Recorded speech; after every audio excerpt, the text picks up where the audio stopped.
Solo camp picnic cooked on a rock तावा भाजी।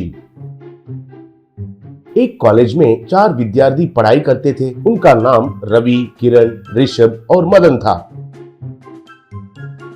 उनमें मदन गरीब था, लेकिन बाकी के तीनों बहुत अमीर थे और उनको पैसे ज्यादा है कहकर बहुत अहंकार भी था। वे मदन को थोड़ा नजरअंदाज करके देखते थे। रवि को भूलने का आदत था। कॉलेज से बाहर आने के बाद रवि, देखो मैं बैग भूल गया। अरे मदन, तुम जाकर क्लासरूम से मेरा बैग लेकर आना, कहा। तब मदन, क्यों रे, जब भी देखा तो कुछ न कुछ भूलते रहते हो और हर बार मुझे ही लाने के लिए कहते हो, क्यों दूसरों से कह सकते हो ना, कहा। तब रवि, ओए जो कहा वो करो, बस मुझे मुफ्त में सलाह मत दो। उनमें और तुझमें बहुत फर्क तो है ना। हर रोज 1 रुपए भी कच्चे करे बिना सब कुछ हमसे मुफ्त में लेते हो। जाओ बे, जाके लाने के लिए क्या दर्द है, कहा। तब मदन, देखो पैसे नहीं रहने से ऐसे कम नजर से देखना बहुत गलत है। फ्रेंड्स के बीच में ऐसा नहीं रहना चाहिए। फिर भी होटल्स में और बार्स में तो आप ही मुझे जबरदस्ती ले जाते हैं। मैं थोड़ी पूछा है क्या मुझे ले जाने के लिए। ठीक है, लाता हूँ, कहकर जाकर बैग लाकर दिया।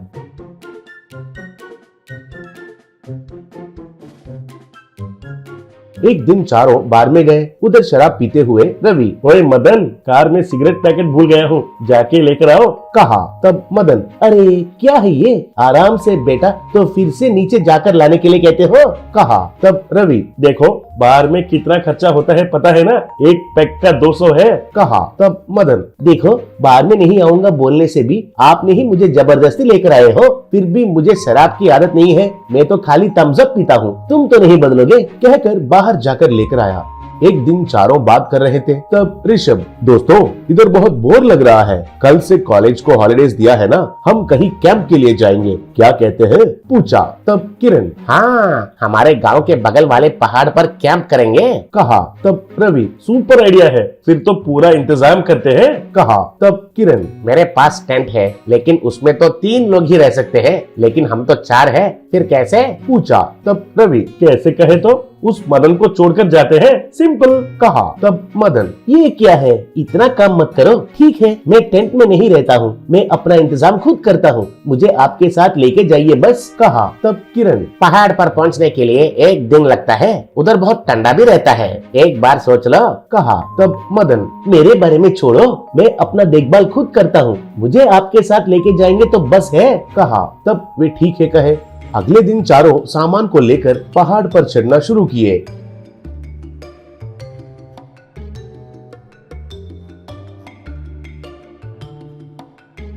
शाम होने तक वे पहाड़ पर पहुंच गए। तब तक वे बहुत थक गए थे। तब रवि, बाप रे बहुत थक गया हूँ, तुरंत टेंट लगाकर पहले शराब पीते हैं, बाद में पकाना शुरू करते हैं, कहा। ऐसे वे तीनों मिलकर टेंट को लगाए। मदन एक प्लास्टिक शीट से टेंट बनाया। रवि वाले तो टेंट के आगे शराब पीते हुए एंजॉय कर रहे थे और मदन तो कूल ड्रिंक पी रहा था। बाद में ऋषभ, रवि अब हम खाना पकाना शुरू करेंगे क्या, कहा।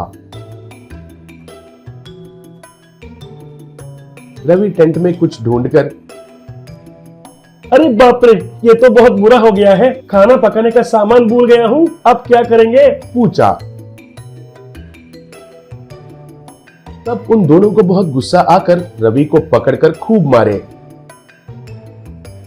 तब ऋषभ, कितना काम किया है रे तुमने, बहुत भूख लग रहा है, अब क्या करना है, आज रात भूख से सोना ही होगा क्या, पूछा। तब किरण, अरे अब हमें क्या करना है, भूख से पागल बन रहा हूँ, कहा। तब मदन, ऐसा कुछ होगा कहकर मुझे पहले से ही पता है, आप बिल्कुल परेशान मत होना, मेरे पास आना, मैं आपको जबरदस्त चिकन रोस्ट बनाकर खिलाता हूँ, कहा। तब रवि, अरे वाह चिकन रोस्ट, लेकिन तुम्हारे पास तो बनाने के लिए कुछ भी सामान नहीं है ना, फिर कैसे बनाओगे, पूछा। तब मदन, सामान के बिना क्यों नहीं पका सकते हैं, इस पहाड़ के ऊपर रहने वाला ये पत्थर ही इस्तेमाल करता हूँ, कहकर उधर कुछ पत्थर जमाकर लकड़ी जलाकर उसके ऊपर तवा जैसे एक बड़ा सा पत्थर को लगाया। वो पत्थर अच्छा जलने के बाद उसके ऊपर चिकन रोस्ट बनाया।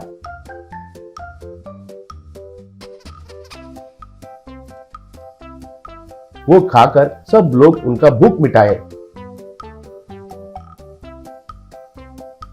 बाद में रवि, मदन कितने दिन मैंने तुम्हारा बहुत अपमान किया था, मुझे माफ करो यार, कहा। तब ऋषभ, आज भूख से मरने वाले थे लेकिन तुम्हारे मेहरबानी से बच गए हैं, अब से तुमसे अच्छे से बर्ताव करेंगे रे, कहा। उस दिन से मदन के साथ वे लोग अच्छे से रहकर अच्छा दोस्त बनकर खुशी से रहने लगे।